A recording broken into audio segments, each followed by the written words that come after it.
რა არის ეპიდემიური ვითარების დამძიმების რეალური მიზეზი? ინფიცირების შემთხვევების მკვეთრ ზრდას მთავრობისა და დაავადებათა კონტროლის ცენტრის წარმომადგენლები ოპოზიციის აქციებს უკავშირებენ. მიუხედავად იმისა, რომ ჯერ კიდევ ერთი თვის წინ ისინი ანონსებდნენ, რომ ნოემბერში კორონავირუსის პიკი და ათასობით შემთხვევა იქნებოდა.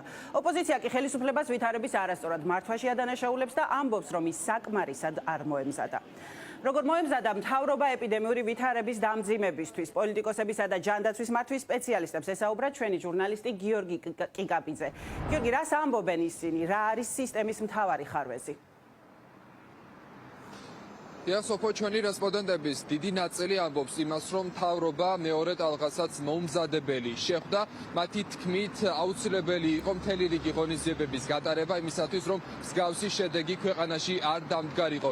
ისინი იხსენებენ პაატა იმნაძის განცხადებას, როდესაც ჯერ კიდევ ოქტომბრის თვეში დაავადებათა კონტროლის ხელმძღვანელის მოადგილე აანონსებდა 3000-დან 4000-მდე შემთხვევას. ხელისუფლების ოპონენტები ამბობენ, რომ მთავრობა მართლაც მოუმზადებელი შეხვდა, რადგან ხელისუფლებამ კარგად იცოდა, რომ ის იქნებოდა მაღალი მაჩვენებელი კორონავირუსის. გარდა ამისა, ხელისუფლების ოპონენტები აბსურდულს უწოდებენ იმ ბრალდებებს, რომელიც ისმის ხელისუფლების მხრიდან ოპოზიციის მისამართით, როდესაც ხელისუფლება ვირუსის გავრცელებაში ოპოზიციას ადანაშაულებს. ჩვენ მოვისმინეთ მთავრობის წევრების მხრიდან განცხადებები იმის შესახებ, რომ ვირუსი გავრცელა ოპოზიციამ, უფრო კონკრეტულად კი ეს ვირუსის გავრცელება არის იმ აქციების შედეგი, რომელიც დააორგანიზეს ოპოზიციურმა პარტიებმა. ხელისუფლების ოპონენტების თქმით, ეს არის ხელისუფლების ჩვეულებრივი სტილი, ხელწერა, როდესაც ის არის იმ საქმეში არაკომპეტენტური და თავად არის გადაბრალების რეჟიმში,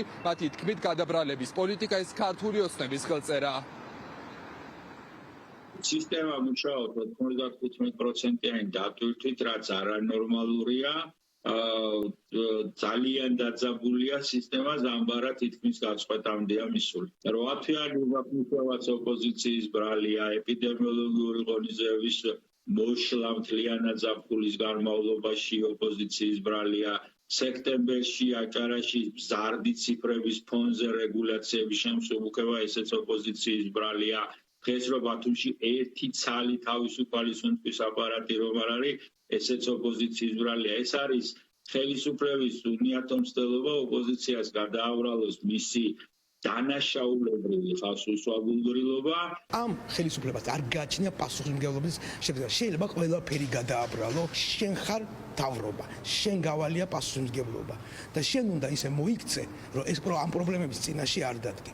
რაც გუშინ მე მოვისმინე ვიცე-პრემიერისაგან, არაკომპეტენტურობის აპოთეოზი იყო. ამის ანალიზის დროც მოვა და პასუხისმგებლობაში დადგება ბევრი ადამიანი, რა არ გაკეთდა. ან რა გაკეთდა, გაკეთდა ცუდად.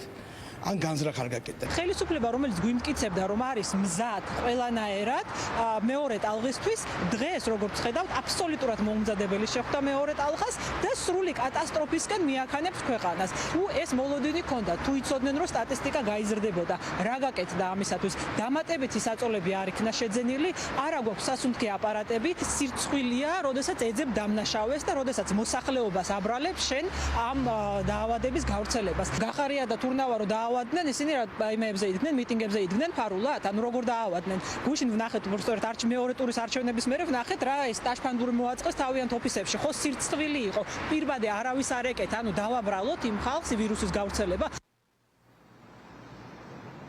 გადაბრალების პოლიტიკის კვალდაკვალ ახლა საქართველოს ახალი შეზღუდვების მოლოდინშია. სპეციალისტების ნაწილი თვლის, რომ ახალი შეზღუდვების დაწესება შეიძლება იყოს დაგვიანებული, რადგან ქვეყანაში ვირუსი უკონტროლოდ არის გავრცელებული.